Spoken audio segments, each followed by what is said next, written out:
Welcome back to the Different Spectrums podcast. If you haven't listened to our show before, we have conversations around mental health and we dabble in humor. Yep. Just a little bit. Yeah, see, there you go. Waiting for it. We also try to help people understand, identify, and normalize their emotions from movies and shows, specifically certain scenes. You've probably already watched these movies and shows, but we're going to use a different perspective, and one would say a different spectrum. Dumbo, nice. Mm-hmm. That's an actual Beanie Baby. Whoa, big spender over there. Big spender. It's got the tag on it and everything. It's got the tag. Yeah. On it. It's the He's gonna sell it Gucci. later. Legit. It's the Coach tag. How old is that?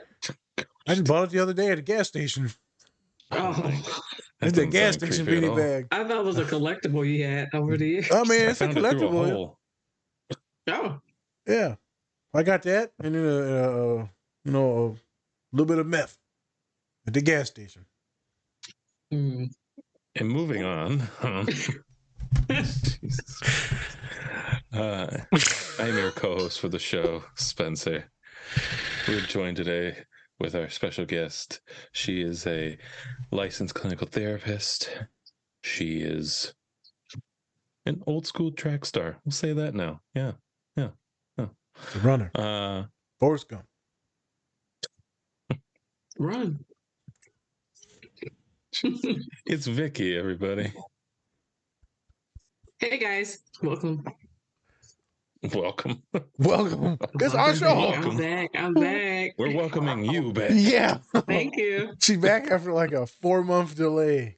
Oh yeah. It's been a minute. It's been Yeah. It's good, but we're better now. We're healing. We're on the healing train. Yep. Yep. You lost about 200 pounds, maybe. What happens when you get rid of people in your life? About 200 pounds. 200 pounds? I don't know how much he weighs.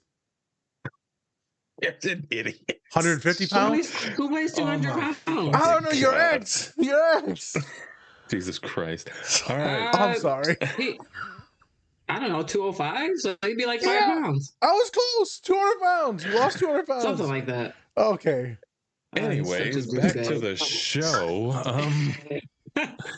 Now having just a conversation here. We have our what you're just an instigator. You're an instigator, dude. I have to say it. I'm an It's instigator okay. too. It's okay. I do the same thing, but you do on a whole other level where you're like, what? I didn't know. Okay. I did. It's our licensed clinical therapist. He's going to be a doctor, which I'm always scared to say because it's just sometimes I'm like, really? Doctor? Mhm. All right, fine, fair enough. I got the gloves and everything. Ugh, you had them before you even got into the program. Yeah. It's Nazir, everybody. Hello, people. I love how you were about to do a finger gun and you're like, oh, can't point it at the screen. Nope. There we go. Gotta be safe. Anyways. This is Jeff Hardy. All right. Nazir, tell us what clip we're gonna watch and from what movie. Okay. We're watching Antwone Fisher. There you go. We might watch 2 scenes. We'll see YouTube lets us get away with.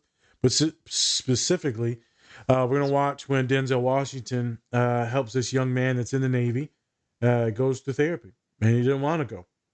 And Denzel's like, okay, well, you ain't got to say nothing, but you're going to sit your ass here until you talk. Mhm. So that's what happens. They just sit there and sit there and sit there. And eventually the young man opens up. And that's the scene. He starts digging into some deep stuff. Later on in the movie, he starts getting better, healing, goes through some, works through his trauma, gets in a relationship, starts to be vulnerable and have emotions. Mm. Gross. Yes. And then Your Denzel's like, girlfriend's going to hear this. Good. She already knows. She knows the deal. Damn.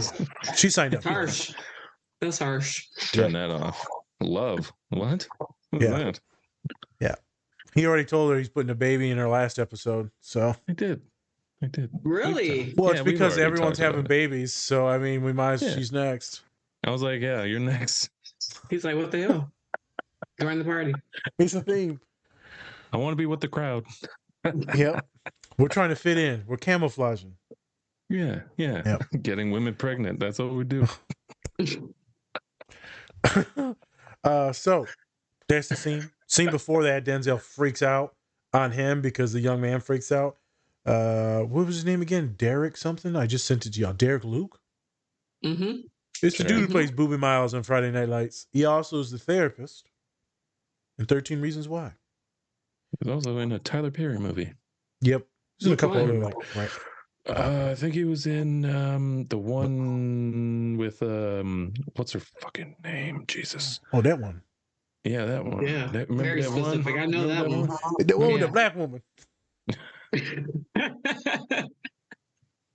He's like, yeah, that one. It was one of the sad ones. There we It's go. all of them. Yeah.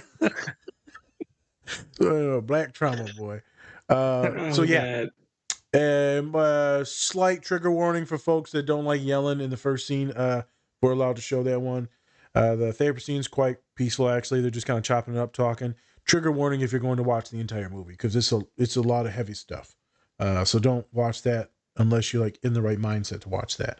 A lot of violence, domestic violence, assault, stuff like that. It's intense. All right, Spence, you got any updates for the people?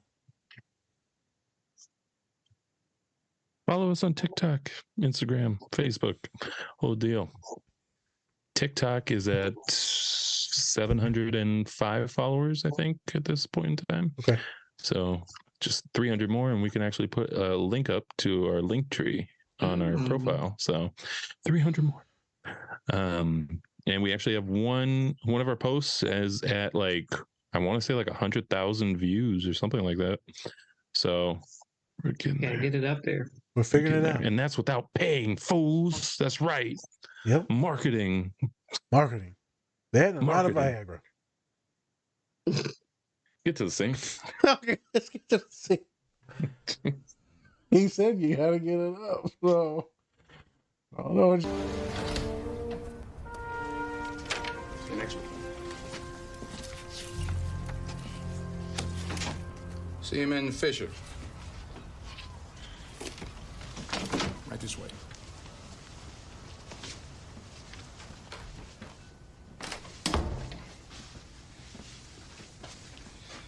I understand it's not your first time here. You saw Dr. Williams? No, he saw me. That's your wife? Yes. Have a seat.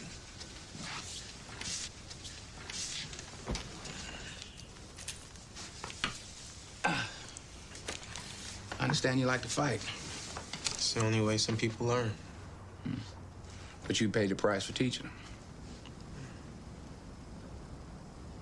You want to talk about it? About what? Whatever's bothering you. Why something gotta be bothering me? Why, because I jumped on a white boy? Something must be wrong with me. Send him to the psychiatrist. Nigga tried to kill his master. He must be crazy. You looking for a discharge, Fisher? I ain't looking for nothing. That's where you're headed. If I want out of the Navy, I'll just leave. Unauthorized absence. Yeah, that's what the Navy calls it. Running away how you handle your problems? I don't have no problems. Where you from, Fisher?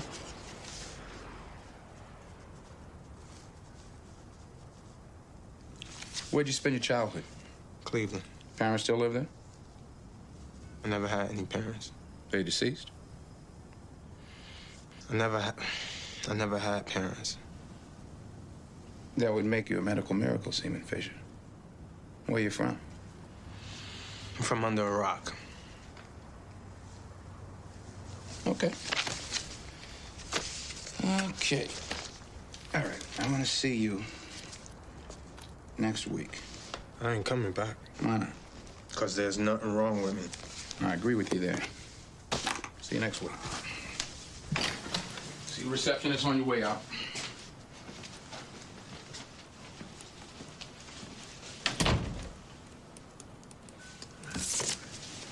Next Wednesday, 1400.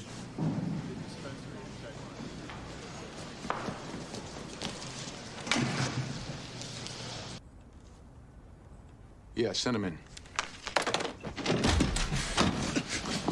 Look your hands off me, man. I thought you may have forgotten your way here last week, so I took the liberty of sending an escort team for you. You may be able to make me come here, but you can't make me talk. Thank you. You're dismissed.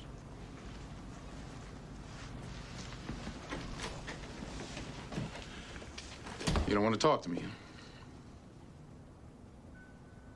Let me lay this out for you, son. This is how many cases I have, okay?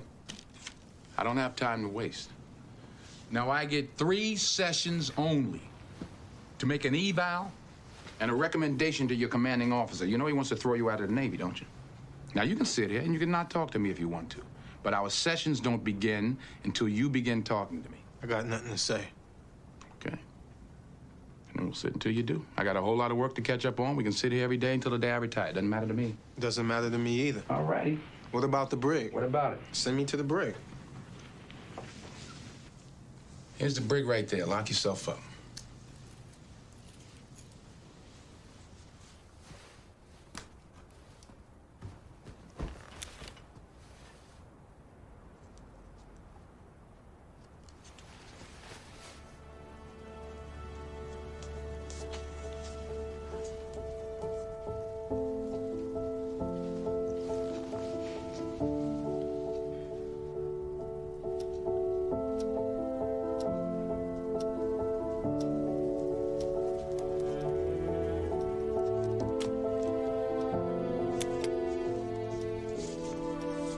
What do you know? Time's up.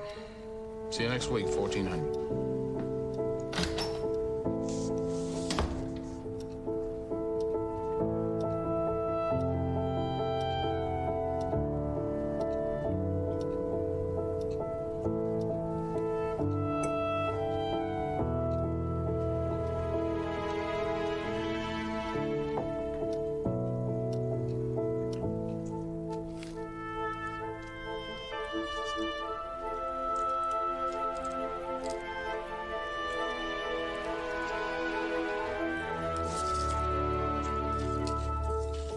Some chips?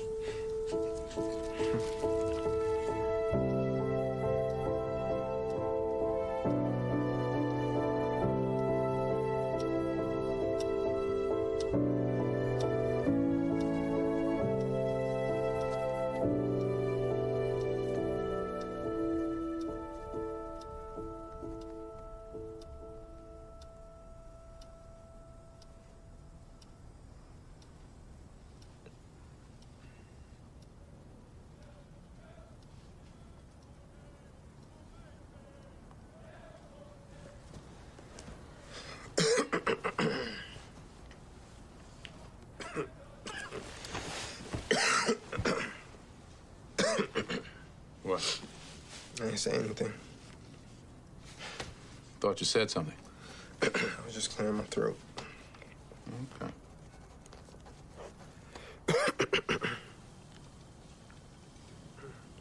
Maybe you're coming down with something. I'm all right.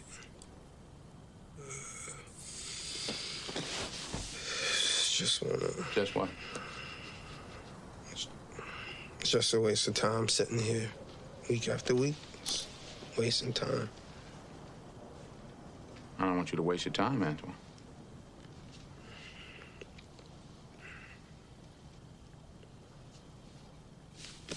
So what you want me to say? It's not what I want you to say. It's what you want to tell me.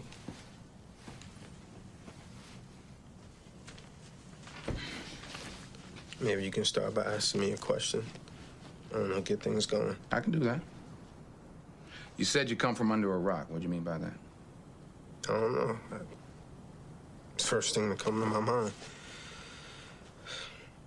What you think it means? Well, it could mean that that you feel under pressure, that you feel a weight pressing down on you, that you're in the dark, that you're alone. You said you had no parents. I had parents. Okay. Only 3 sessions, right? Only 3.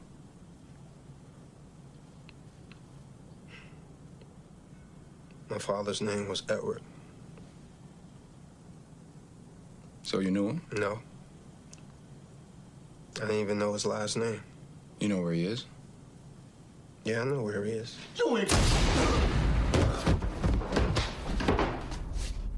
He went to his ex-girlfriend's house. They got into an argument. She killed my father. Where was your mother when this happened? Behind bars. I see. I was born in prison 2 months after my father was murdered. Why was she confined, your mother? I don't know. All I know is what I told you. So you were turned over to the state? Yeah. The state placed me in this orphanage. It was supposed to be until my mother got out to claim me, but she got out, but she never claimed me. How long were you there? 2 years. How's that make you feel, Antwone?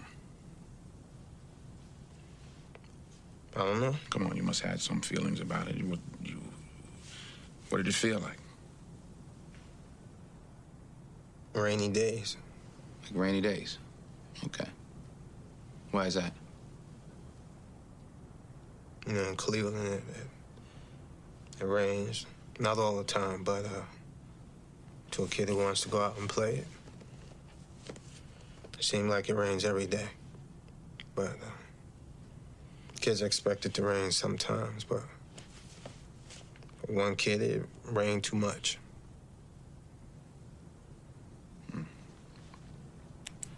Okay. You want me to come back next week? Yes, I do. You ever try to find her, your mother? No, sir. Okay. Next week. Thank you, sir. Who's next? So, Dr. Davenport, sent him to the gym? Hit the punching bags? Ain't that what you prescribing? So why are you here? You feeling under pressure? You feel like a rock is on top of you? Come on now, speak the hell up. You better make it snappy. You only got 3 sessions coming. What are y'all looking at? What you looking at? You feeling sick? You need a healing? You need a healing? Do you need a healing? Huh? Do you need a healing? Some of y'all sick-ass sailors need to come back after working hours. See, that's when a good Dr. Davenport, he'll be laying his hands on you. Or he may have a book in there that may have the answers to all your problems and all your questions. Ain't that right? Ain't that right? Would you like to step into my office?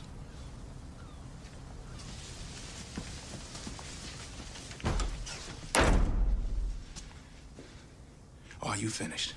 I thought I was just getting Let me started. tell you something, son. It may have slipped your mind, but you are addressing a superior officer. You understand me? Do you understand me? Yes, sir, I slipped up. You better believe you did. No, sir, I mean, I slipped up when I talked to you. What? 3 sessions, right? That's correct. Can't be flouting regulations. That's correct. Well, what do I do, Commander? Because I don't know what to do. I don't know what to do.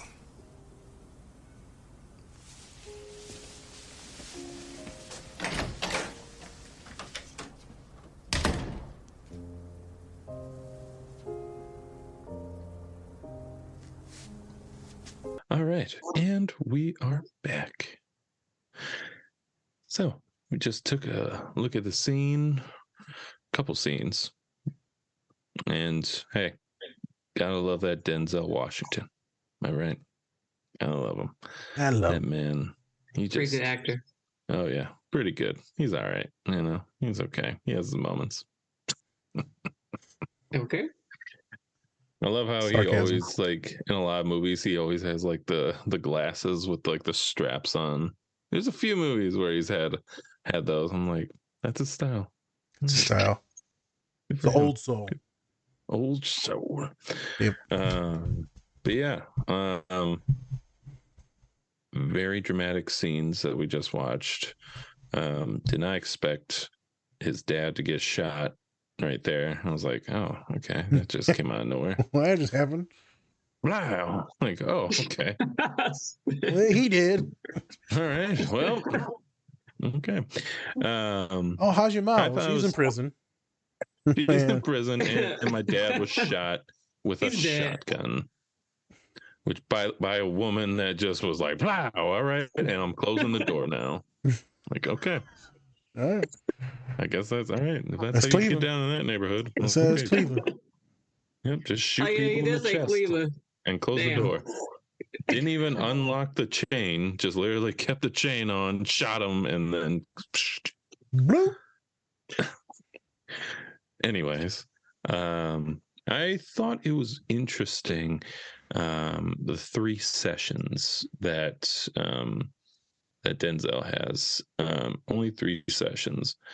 I think both of you can kind of relate to that. You might have a limit on what your clients can, how long they can actually see you.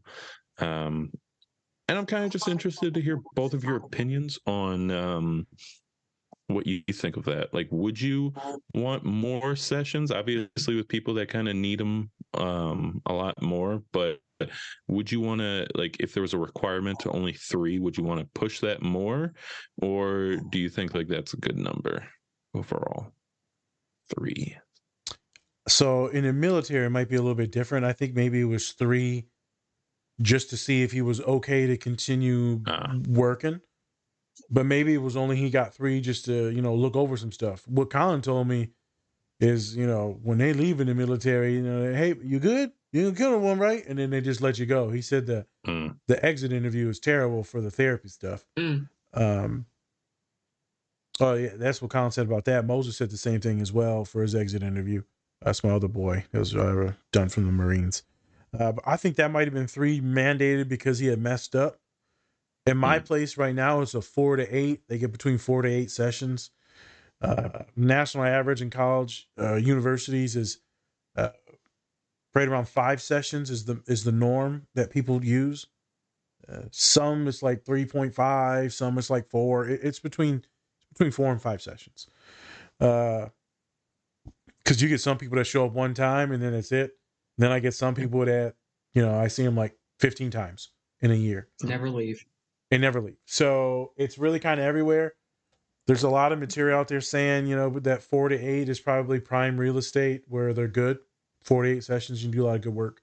3, it's tough to do a lot of work in 3. And if you're doing trauma work that he needed, that's not enough at all. That's nothing. Right. That would be more harmful. 3 sessions for someone with major PTSD from childhood trauma. Yeah, not good. Vic, I don't know about you and your work, if there's minimums or maximums y'all got.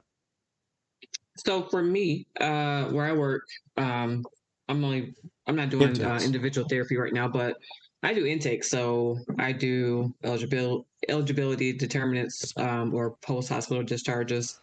But me personally, 3 is too short. That's too short for anyone.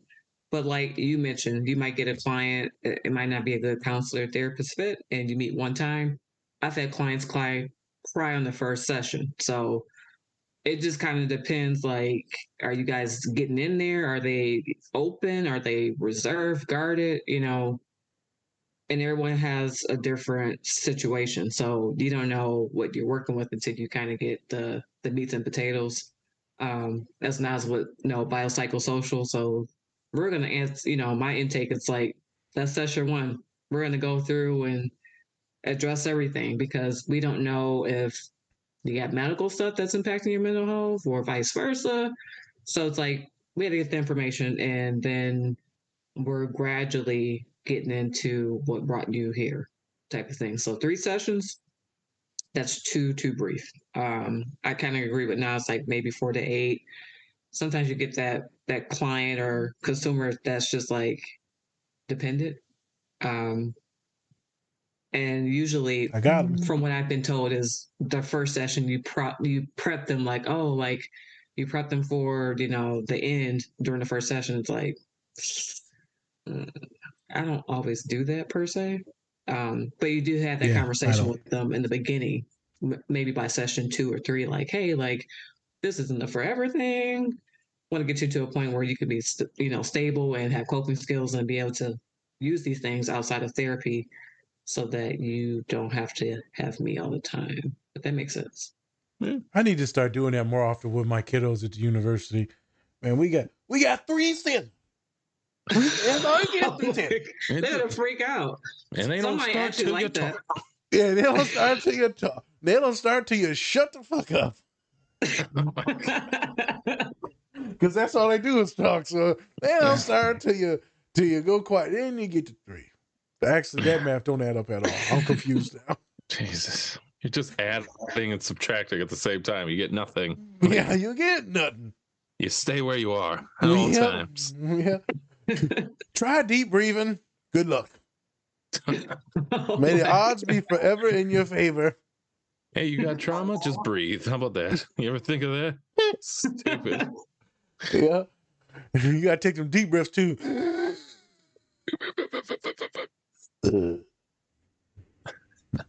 Okay. 3 is not enough. Deep trauma, any of the stuff that he's talking about, not enough.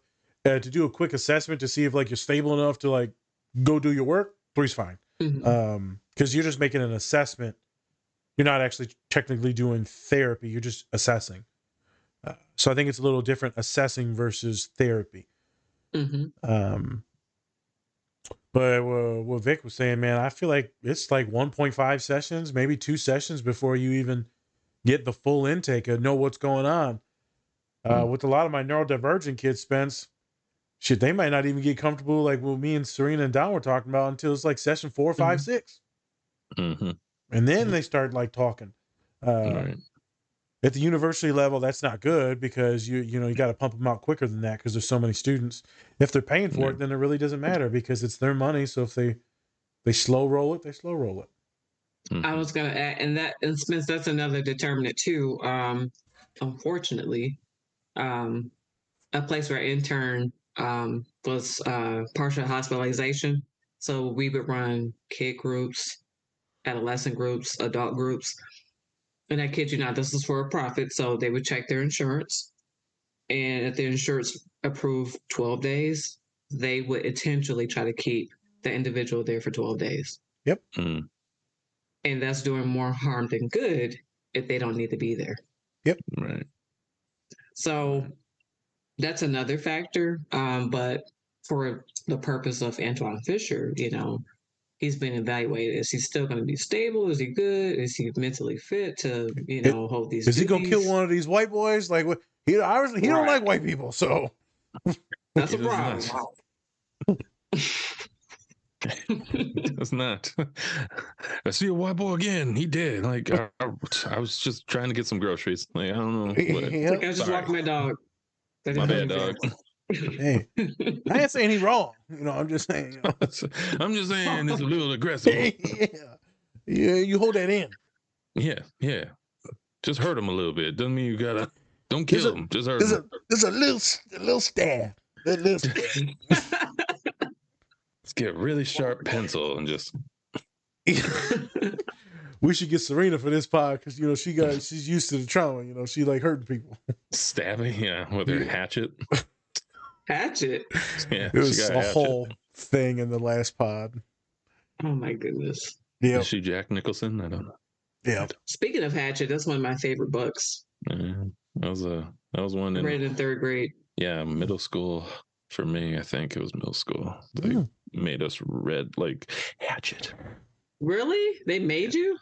Yeah, it was like a requirement. English. You had to read it. Damn, I like selectively read it on my own. Must have been bored. I never selectively read anything. Yeah. I'm like, can you read it to me? Great, thank you. I didn't read a book for real until I was in graduate school. Jesus. It took a while. Yeah, I was like 25 before I read my first book. It was intense. You're like, oh, this is what people like. Yeah. Everyone would be sitting there during reading time in class and, reading on the book. I'd just be staring at the pages like, oh, this is stupid. Even in college. Else. Same thing in college. People would be like reading or whatever. I'm like, I'm just going to look around. In college, was it still like a pop-up book? You're like, yeah, I like this. I like turtles. Ooh. Make it move. Jesus. Anyways. Twan, okay, so we talked about the sessions. And then Spence already did some of his stuff. Vic, so I know you had a few things that you wanted to chat about. What's on your list? What's on your number one?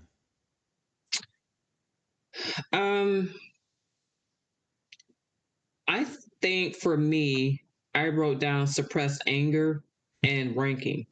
So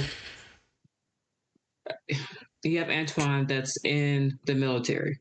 Yep. So he's mandated, you have to go to therapy because you're displaying these behaviors and it's a problem for us. And he's like, I don't have a problem. You guys have the problem. It's not me. It's y'all. And so now he's been mandated.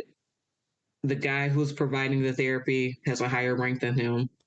So he's already coming in, pissed off and guarded and just like, well, you're my superior and I'm being told I have to open up and do therapy. I'm being told I'm a problem child within the system. So for me, it's like, how does that really work? Like, I think I would feel the same way. I think I would be pissed off and guarded. And I'm like, I'm not telling you shit because you might get my black ass kicked out of here. Very true. And it seems like at that time, maybe in his life, like that's the only thing that he had control over was him being in the Navy. And then the anger, it's like, obviously he is angry. But it's been suppressed anger, and that's due to the trauma, unresolved trauma. And you can tell he wants to talk about it, but then he's like guarded. Like, if I open up to this guy, what's going to happen? As he should be. As he should be. I'm vulnerable. I don't want to be vulnerable. I want to stay in my little safe haven and keep doing me. I don't want to change. Change makes me feel, So for me, that's how I evaluate the whole situation. Like, he's feeling attacked. So, he's under the spotlight. So I don't know. What do you guys think? I mean, I agree. I know because I was looking at going into the military as a subcontractor or even joining. And so you would be automatically an officer. So your rank would be higher than pretty much most folks with your masters. And you can make some bank if you go into the military and sign a deal. If you stay in there at over 10 years, you're talking like money on top of money on top of money. You said 10 years. I'm like, ooh. I mean, but that would just be your job. I mean, you would just work as a therapist for them and you would just good money. After, I think, year 6, it increased astronomically, the pay. Are you active duty? I mean, you're in the military, so technically it's active duty, but you're only designated for counseling. So you would be stationed at a base, and then you would just work with everyone on the base. Yeah, I wish I knew that. Those years folks, ago. They don't get deployed. Oh, you can still sign up. Anyone with that's the fucked up thing, though. It's like, are you taking that roulette gamble? Like, ooh, you can end up anywhere, and you could. They can station you anywhere. You don't get to choose. You do have to do basic training, but it's like a very, very easy version, and it's less time. And then you just work. You sign a 4-year or 6-year deal, and then you can keep re-upping it, and you get paid as a social worker like in the 80,000-90,000 pretty quickly. Are we getting paid by the Army right now? What the fuck is this? This is a recruitment video? Well, see, the reason why here. She was talking about the rankings, so I figured I'd go over. I thought about it, Spence, but not from like a therapy standpoint. Like, years still, though, he's like, yeah, you make money on money on money on money, money on money. You get to have like all these cool little sippy drinks, and then you get to just go to places. Shut the fuck up, dude. You get a little pistol. You pop. I like this patient. Pop, pop. Oh my god. Oh goodness. I would love to see you slap somebody in the military. They'd beat the shit out of you. Oh yeah, I'd be dead. Yep. 5 white guys beating the shit out of me, but what happened? He fell. Oh my god. I don't know what happened to him. He shot himself. He slipped. Yeah. Yep. So that was a quick thing about the military. Jesus. I would be scared to open up as well too. That's why a lot of counselors don't want to open up to the therapist that's inside athletics, because they feel like they're going to just gab to the coach. So that's why it's kind of safe, but then it is really not safe because it could impact their scholarships. It could impact, their money, their future pro prospects. If you're mandated, you're worried that, that counselor is going to say some nasty shit in the notes, and then the judge is going to get it. You're going to lose your kids. People look at social workers when we're doing counseling is like we're your kid snatchers. I mean, that's what social workers are labeled as, is kid snatchers. Because, we're going to write you up, and now we got you. There's a lot more backstory to that too. Unlike a lot of racist things social workers and white women used to do when they were taking Native kids and black kids from their families. There's a whole lot of nasty stuff about social work. We get into much more detail in the Atlanta episode. So if you want to go back and watch the Atlanta episode, go for that.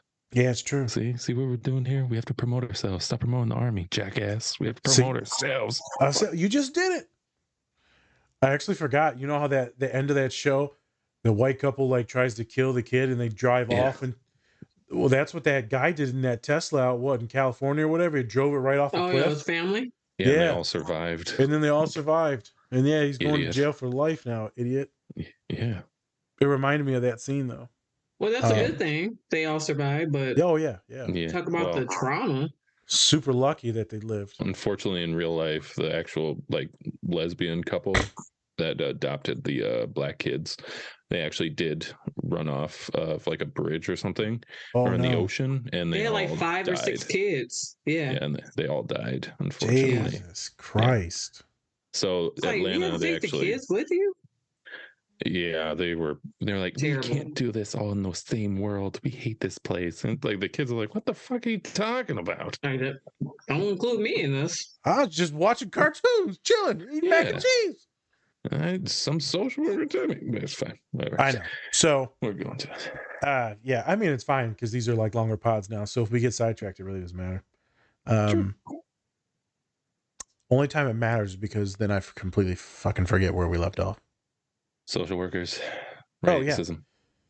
Oh yeah. So, I mean, it's a thing. The stigma and all that stuff. So I can get not wanting to open up.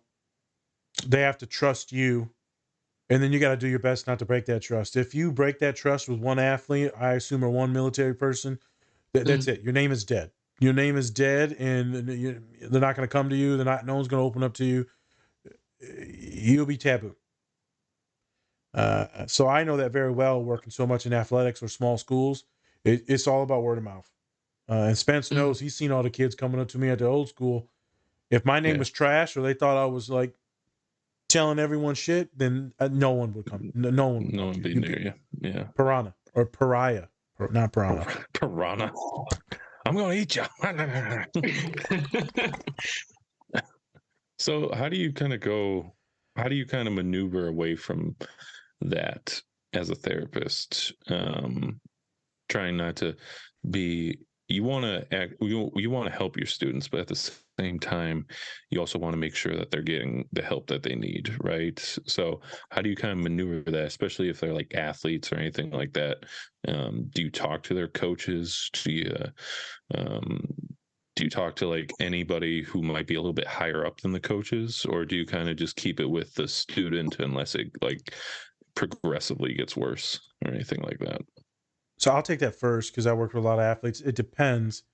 If they're mandated, which I did get mandated athletes, a lot of them is usually for behavior and alcohol use or drug use. Some of it was for disrespecting women.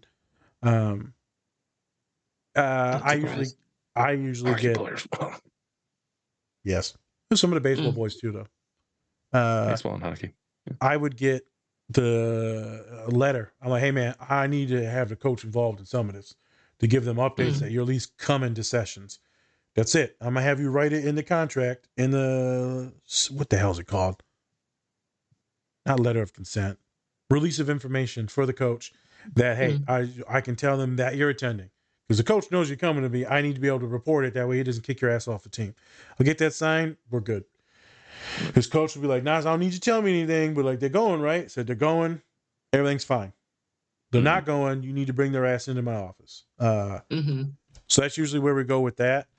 Most of the time, you don't want to have any signatures for coaches because you want it just between you and your client.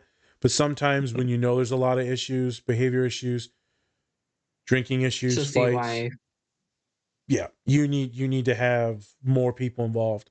If it's an eating disorder, you need to be linked with the nutritionist that's through athletics and the athletic trainer because they're the ones that are with them all the time, and possibly the lifting coach.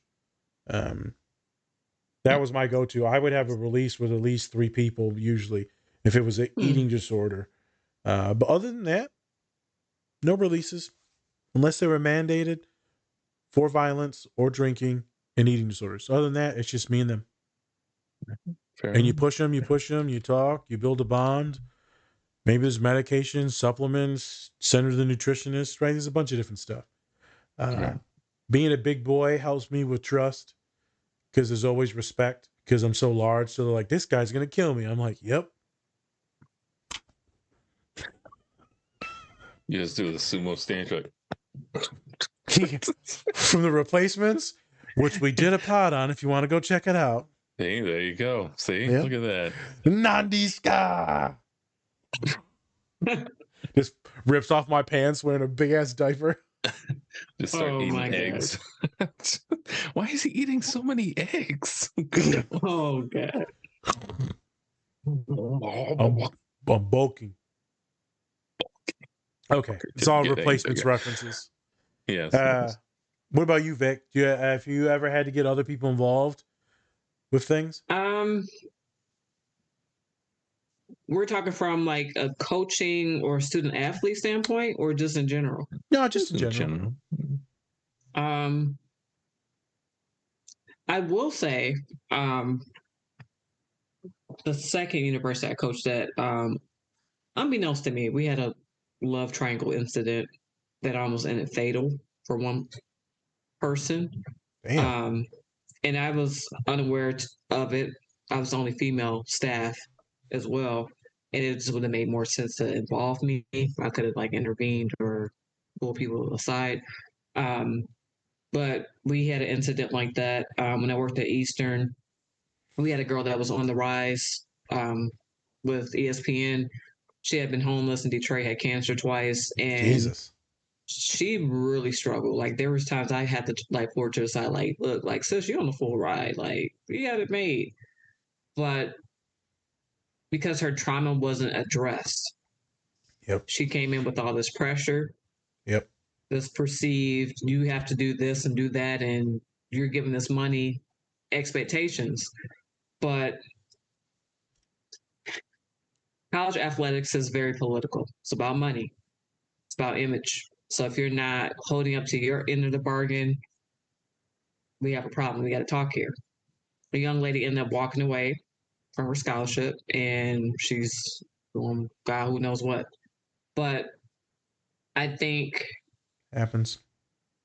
Looking back, like I wish I had the counseling skills that I have now. Also, I wasn't in a counseling program then, but I was just using what I had for a bachelor level. She really needed to have intensive therapy, like trauma therapy, before she even walked onto the team. I had to petition someone right, like going into Christmas. Like I had a lady come in, and she came in by herself, and she had previous suicide attempts and things like that. And I had to consult my supervisor, like, hey, I'm doing this intake remotely from home. How do we do this petition? Because I'm not physically in the building. So sometimes it's like you have to do that breach of, confidentiality to protect the client from self-harm. So things like that. You got to be comfortable being a therapist. Like, I remember being in my counseling program, and there were like other students that were afraid to say, are you going to kill yourself? And I'm like, if you can't verbalize that and practice that, you should not be in this field. Every day I ask that question. Have you ever tried to kill yourself? How would you do it? If they say yes. So it's things like that. Like, I never got anyone mandated, we don't do mandates where I work. Yep. That's just not a thing. It's like we prefer them out. They're not appropriate. That's not what we do. But we do often have to kind of like put our foot down for certain things. It's like you got to kind of triage people. Like, okay, do we send you here? Then if we send you here, then we got to tell certain folks about this. You know, to protect you and keep you safe. So it just kind of depends. But I've never. Oh no, this is probably like 2014. There was a girl at my alma mater, and I had to talk to my coach, and I was like, "Hey, like, I went and talked to your athlete at that conference. Her head is not in the right place, and I was like, I said, where she is collectively right now, I wouldn't trust putting her on the 4x4. She's not stable enough." And he's like, he's trying to win this event, and I'm like, she's got bigger issues. She just told me she's like self-injurious behaviors, like cutting herself and having suicidal thoughts since the fall. I'm like, how did you let this fly over your head type thing? So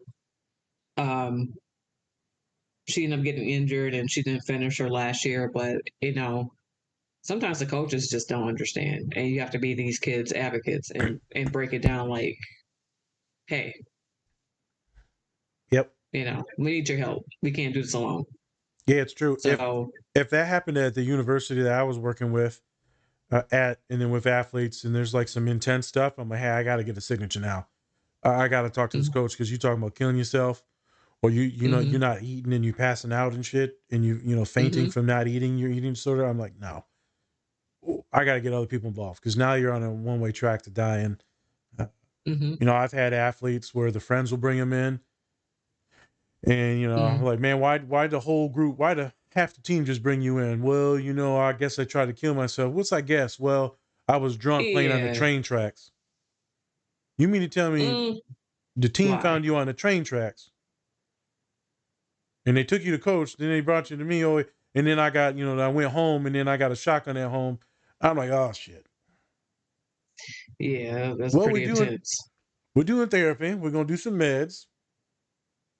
And we're going to try and keep this thing locked down. And, with a lot of that stuff and some help, they end up staying in school. I was actually shocked. I was like, there's no fucking way this kid or a couple other kids make it.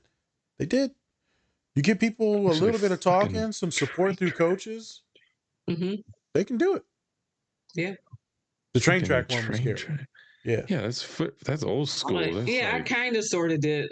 I get a couple of those every once in a while. I'm like, have you ever tried to kill yourself? Whoa. And it's the awkward pause. I'm like, so, yeah, I noticed you kind of hesitated there. There was some sort of pause. Like, let's talk about that. Yep. It happens. Yeah.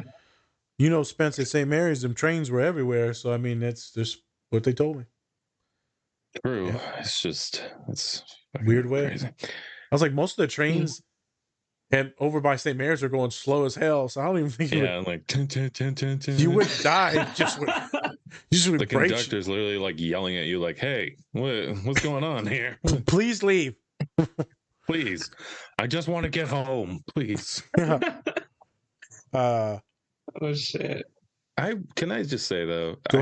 Me personally, I think that when people do it in such a public, like, I don't think anybody should kill themselves, but at the same time, once you add other people to what you're doing to yourself, I think that's just really fucked up because you are making their life miserable as well. Like now they have to think like they just killed somebody, even though you took that into your own hands. Like there were people that, run in front of trucks or buses or anything like that to kill themselves. It's like, why do you have to involve other people? You just traumatized a whole bunch of innocent people. Yeah. And just for you to act selfishly. That's what I just think. I think it's a selfish thing once you especially involve other people into it. Now, if you want to get help, that's one thing. But I think once you're doing it in such a public way that, like you said, once you traumatize somebody else, like their whole life is fucking probably ruined. because how can you get over that? Like, Yep. but yeah, it's true. That is very true. Yeah. That suicide, people do it for many different reasons. They see it's the only way out. Some say it's selfish to do that because it's going to hurt their family, their child, their loved one, right? It could hurt their friends, their teachers, right? I mean, suicide is not uncommon on college campuses. It's actually pretty high. And then to do it in a public display where you run out in front of something, or maybe you threaten that you're going to kill yourself because your partner, or you did the 13 reasons why, and you wrote a letter to all 13 people on why you contributed to me killing myself. That's pretty messed up. I will agree with that. Adding other people to it is a whole nother, because what if they crash? Now it's a bunch of people are dead. Like, why would you do that? Essentially, it's in a way, it's like if you're drunk driving, right? You are responsible for if somebody else gets hurt. Like, that's your responsibility.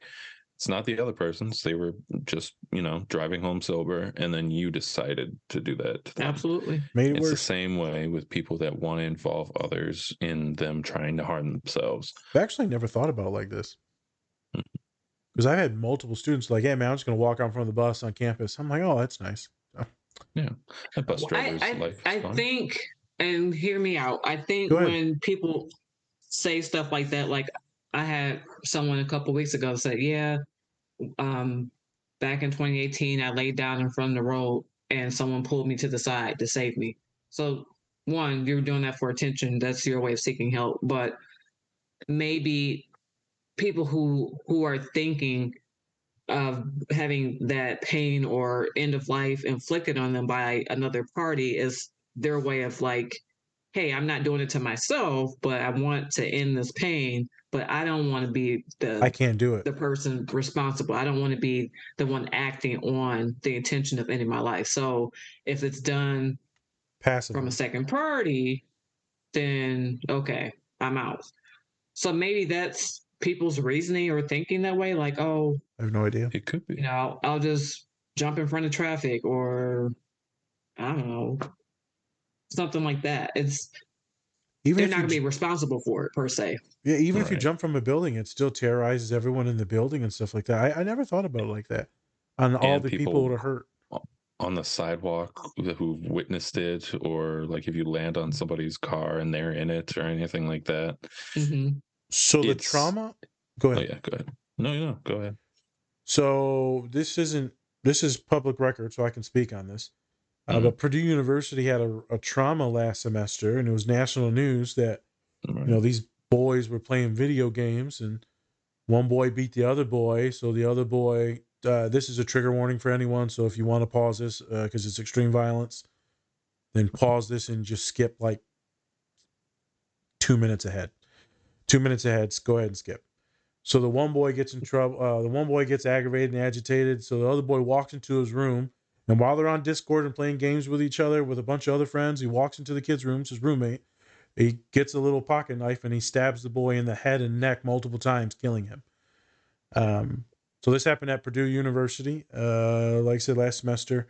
Pretty intense.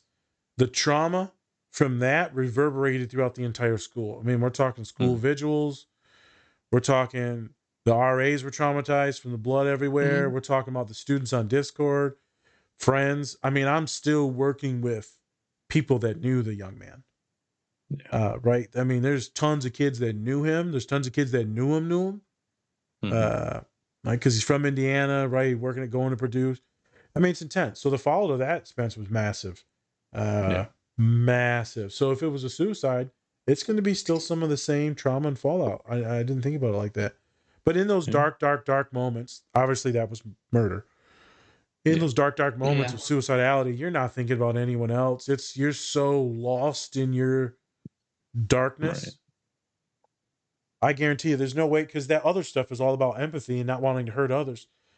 I'll have to look at some statistics to see. Statistically, women usually use less lethal means. Yeah, it's less lethal means. Pills and cutting, things like that. Usually less lethal. Men are using more fatal means like firearms, guns. Yeah.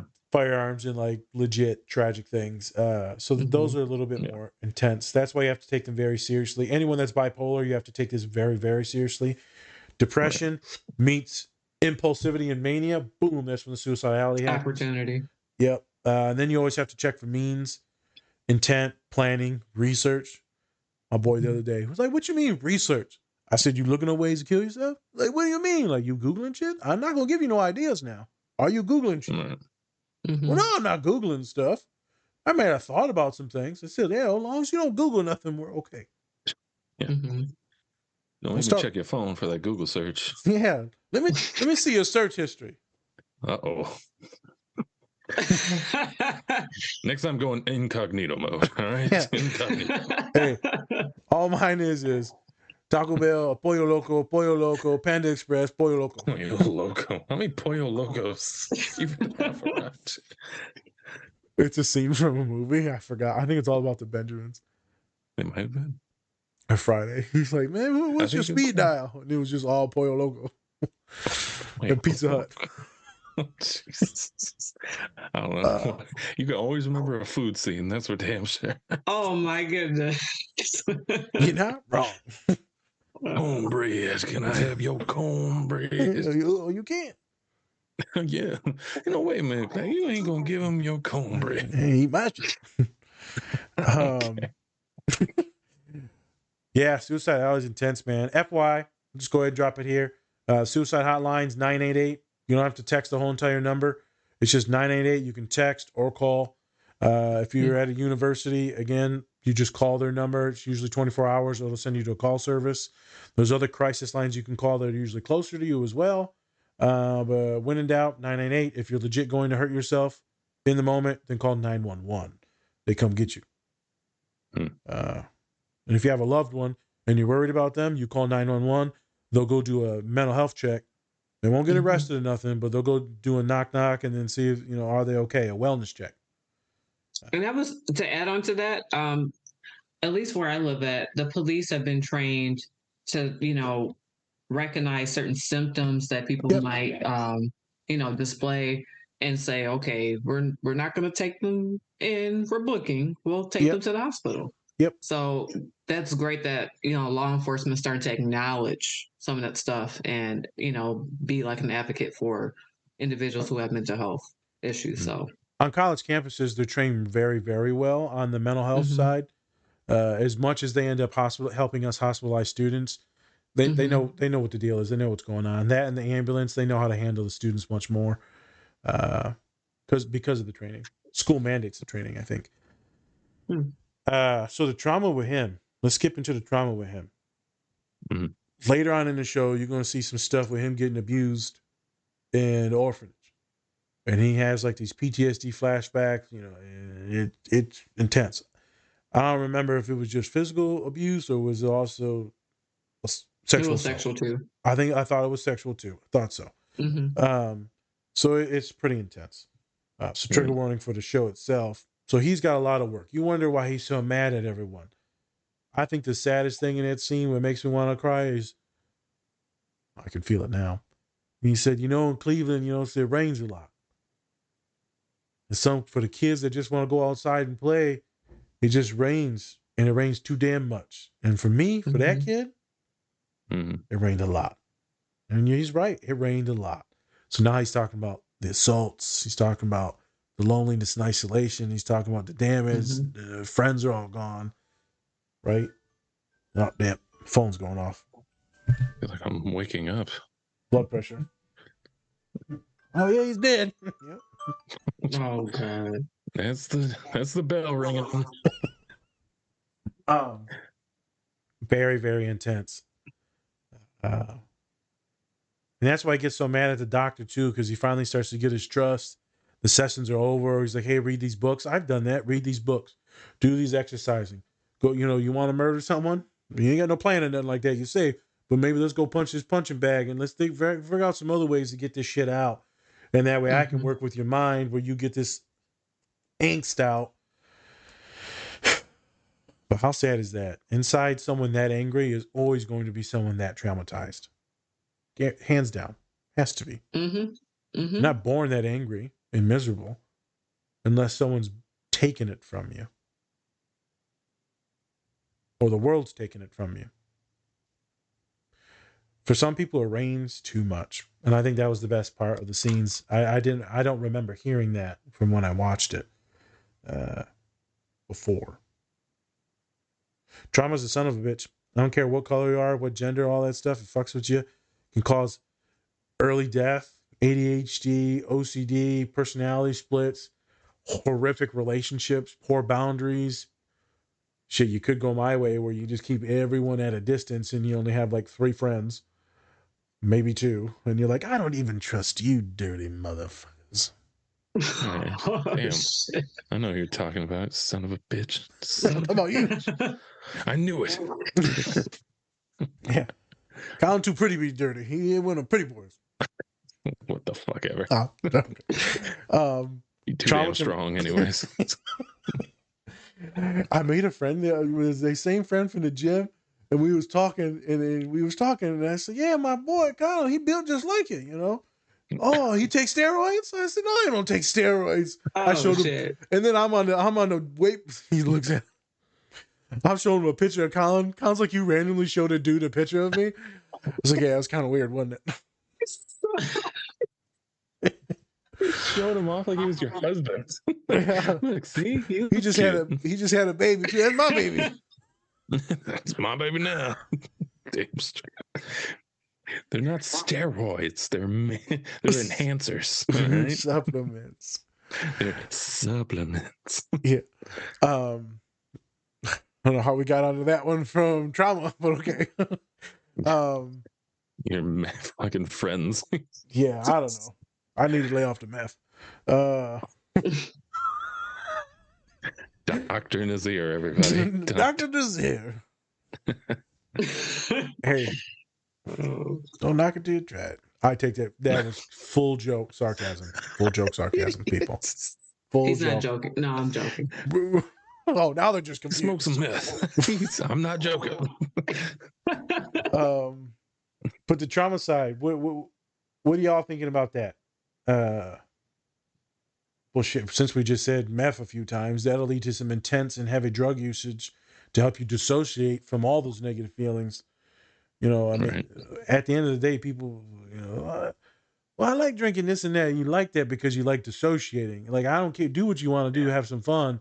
But when you're doing it constantly and you're just like out of it all the time, well, now you're dissociating and disconnecting from things.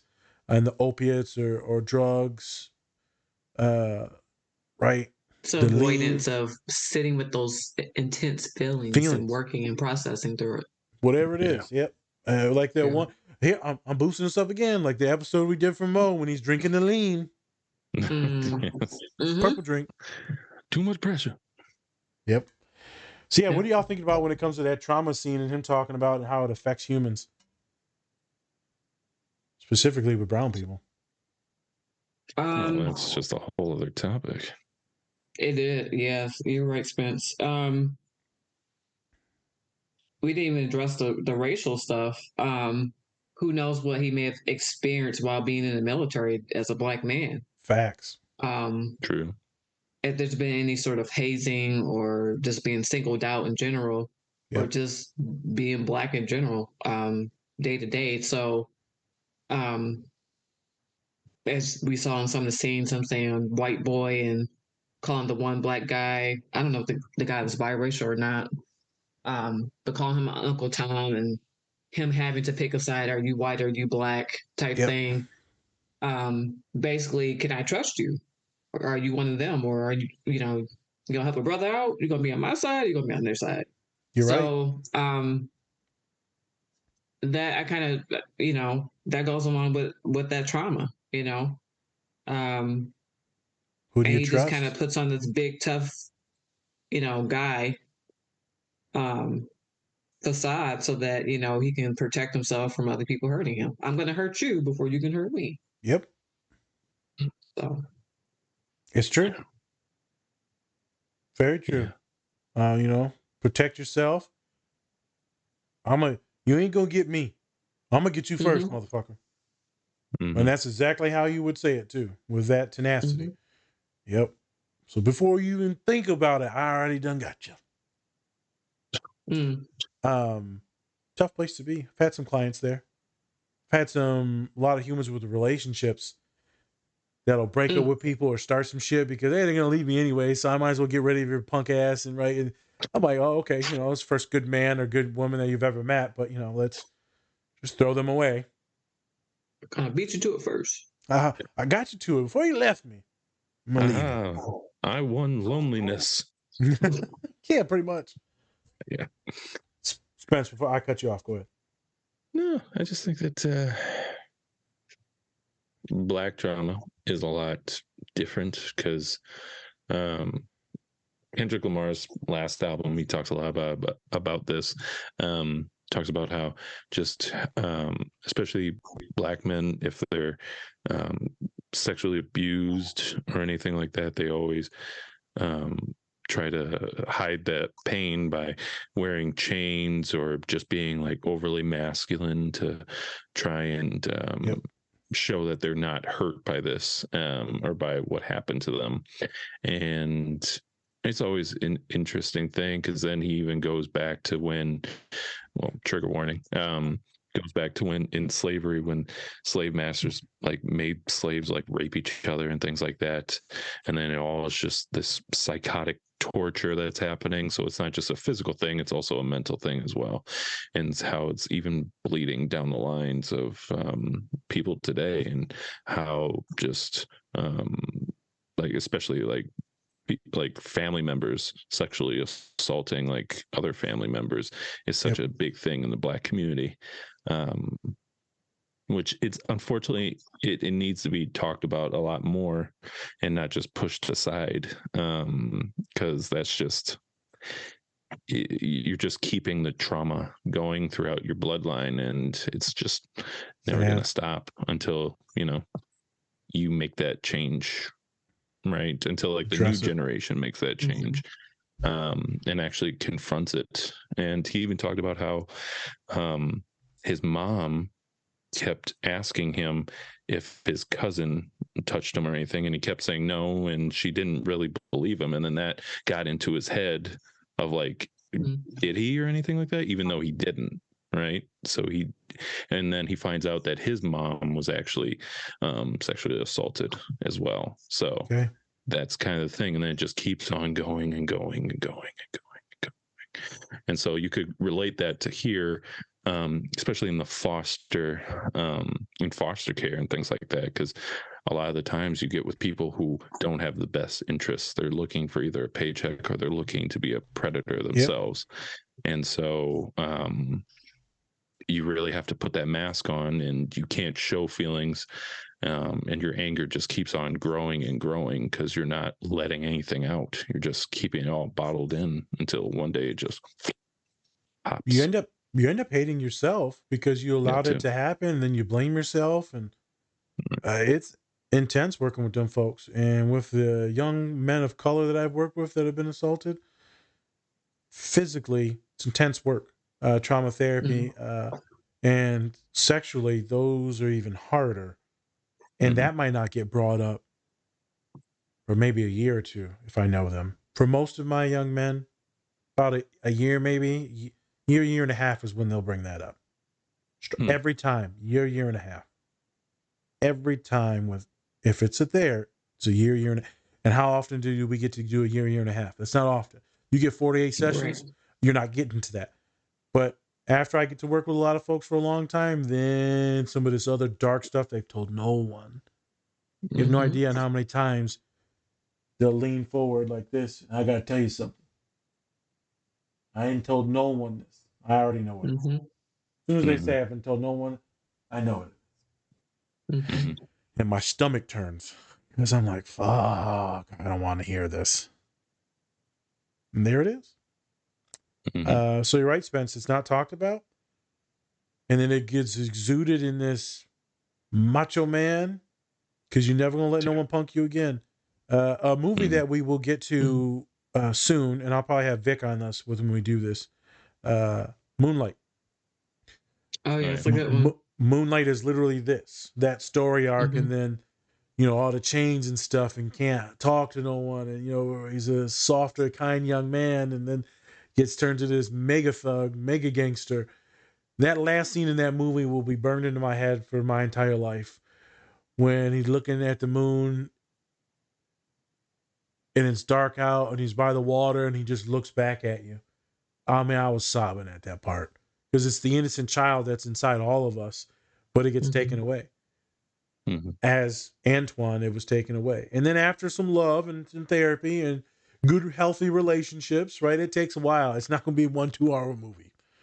It's going to be a course of, multiple months, probably multiple years to get that real good healing back and good relationships, trust, to where you don't have to have that ride or die gangster right next to you.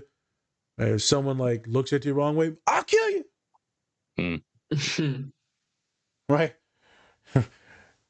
It takes a while to get that out of your system.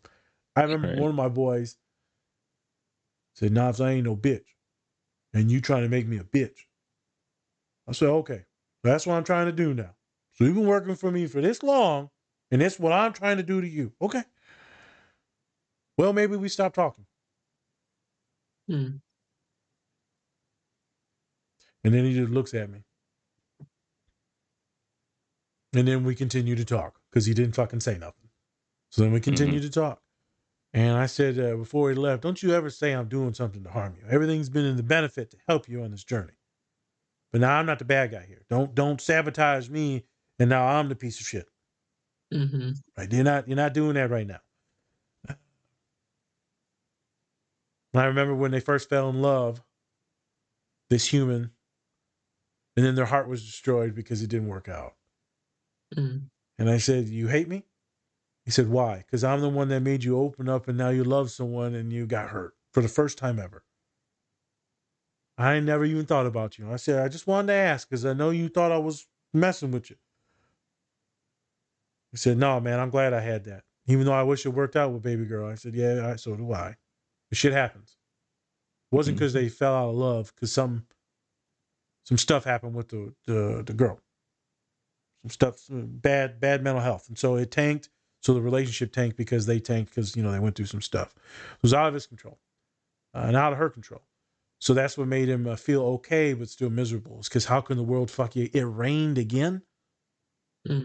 How's it always rain on me? Nah, shit, I don't know. Shit, it rains on me all the time too. I'm just trying to figure it out. I just bought my first umbrella. What an analogy. As you get your degree and as you get, some healthy habits and shit, you start to learn that when it rains, you can get a fucking umbrella. I'm Mary Poppins, y'all. I'm Mary Poppins, y'all. Split through this shit. Yep. A reference to Yondu, Guardians of the Galaxy 2. Rest in peace, Yondu. Ah, Jesus. I forgot about that. That was a big thing. He died. I know. Sorry. We'll try and get to Moonlight next. So next pod you're on, we'll probably get to that. I want to get to like 2 or 3 scenes and then I can cut it up and then we'll go to the last scene. I feel like that's about it in here. When it comes to the trauma and healing. Find you, as Vic said, find you a good therapist that you match with and that holds some of your identities. You don't have to have someone that holds your identities as a person of color or queer, right, socioeconomic status, but it usually makes you feel more comfortable to have someone that has that with you. Obviously, if that person reminds you of someone and it's someone that hurt you, then we need to immediately switch because there'll be too much transference. If I look like your pop or your uncle or your coach, then you need to let me know and then we need to get you to someone else. I'll refer you to someone that I trust. If you're okay with that. It's funny you say that. I did an intake on a lady last week, and where I work at, they redid our rooms. We don't have offices anymore. We have intake rooms that look like interrogation rooms now. Oh, that's nice. So when I walked in, she had like this disappointment look on her face, like, ugh. And I could just tell, like, it's gonna be interesting. And it took her, I was probably with her for an hour and 45, which I never take that long for, to do an intake. based on what we do. But halfway through, she started opening up. She became tearful, and she was telling me stuff, and I was just like, finally, Let's do it. we broke the ice. We broke the ice. Now I really know why you're here. But sometimes those demographics do apply to certain people, and Yep. you have to address that. Is this going to bother you, or can we work through this? Or like Nas said, like, let's find you the right person. Find the right person. And I'm not a selfish person when it comes to therapy. If I don't know what I'm doing, I'm gonna go ask a bunch of people.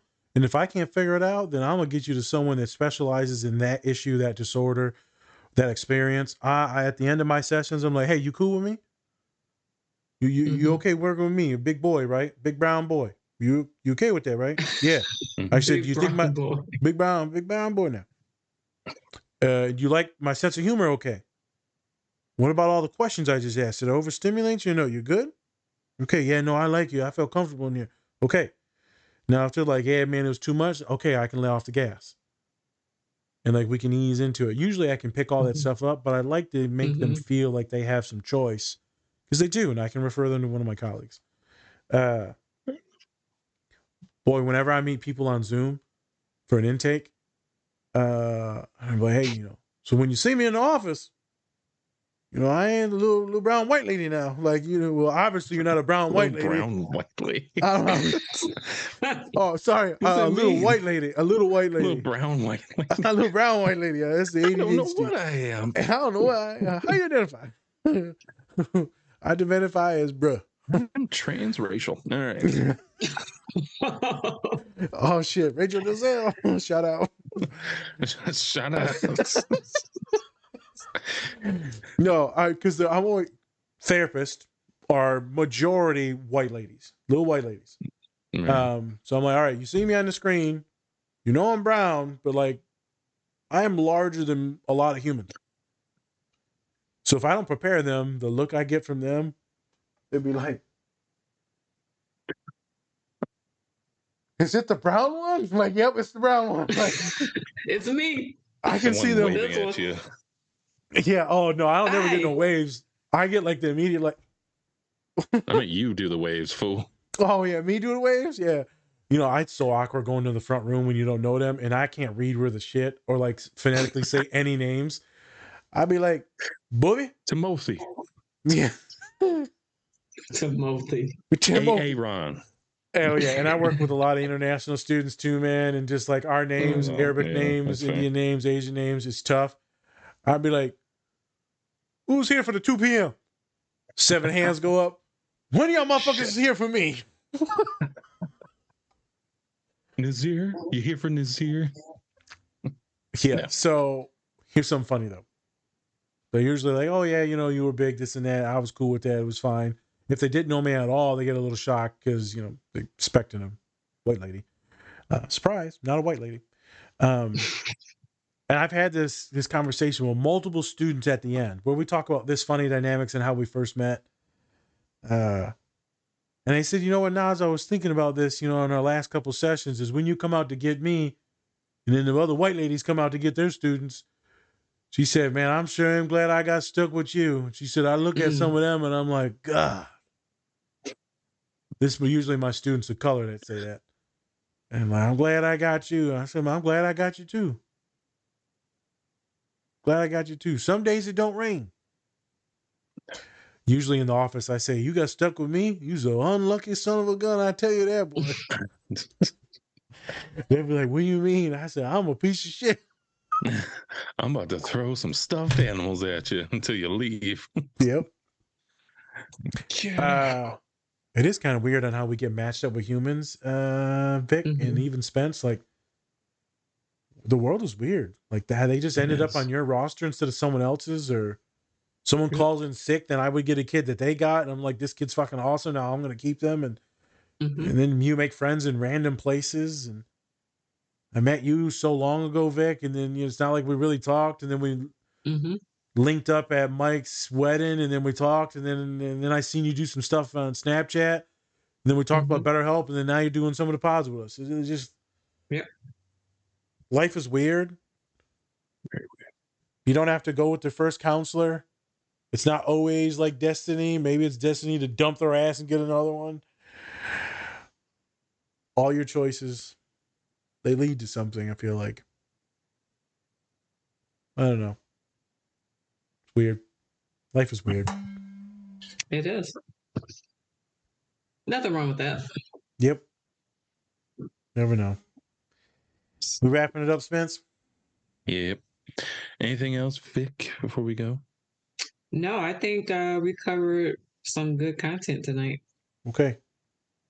None extra, no extra guac, no extra sour cream. Always food with you. God, Shut up. Another cookie? Like, ooh, Hey, I'm over here eating birthday cake. You don't want dessert? Well, birthday You know cake. what I don't like at restaurants is when they, you want dessert? Of course my fat ass want dessert. Don't you ever ask me that again. I just ain't trying to pay for that fucking dessert. I've never actually seen you eat dessert, though, when they offer it. I've never It's seen that. expensive. Because it costs too damn much. It's like $8 now Yeah. for I'm a gonna slice pay of cake. $10 for a slice of cake. Get the shit out of here. It was good cake, though. I'm sure it was. Big ass. Every time I see it, of course my big ass wants a fucking piece of pie. Why are you even? Why would It's you ask that? $20. Just bring it here. I'll pay for it. Jesus. No, it's $20. Man, you can go ahead and bring me some of that diet water. The ice cubes in it. It's just air. I'm getting 2 pounds. Can I get the H2O without the H? Yep. I still end up All loaded. right. Whoa. All right. Thanks, everybody, for watching. Thank you, Vicky, for coming on to the show. Really appreciate it. We got guests coming back, folks. It's not just me and Nas this time. Well, everyone was having babies, so. That's, you know what? Congrats, guys. Yeah. None of us. The fuck? No. We're staying away from children for a while. Yeah. Yeah. You sure? Yeah. Oh, I'm sure. So is Dom. She's very sure. Like, Oh. All right. I just got all my stuffed animals. Yeah. Well, hopefully you don't get one of those pregnant. Remember. Well, as much as I bought, they pretty much guaranteed me I'll never talk to another woman again. So I would love for you to just put that on like a dating profile on your fucking stuff. I'll just have them lined up like they're a choir. Never get a date again. Never. And if I do, they're gonna be weird as shit. You're gonna be like, yeah, girl, come over here and then look at my stuffed animals. Yeah. We finally meet them. Stab. Like, yeah, I saw this coming. All right. On that note, remember to hit those buttons down below. This has been the Different Spectrums podcast. Goodbye. See you later. Do all of it. Jesus Christ. Please help us out. Please stop recording. Oh my God. I'm going to keep recording.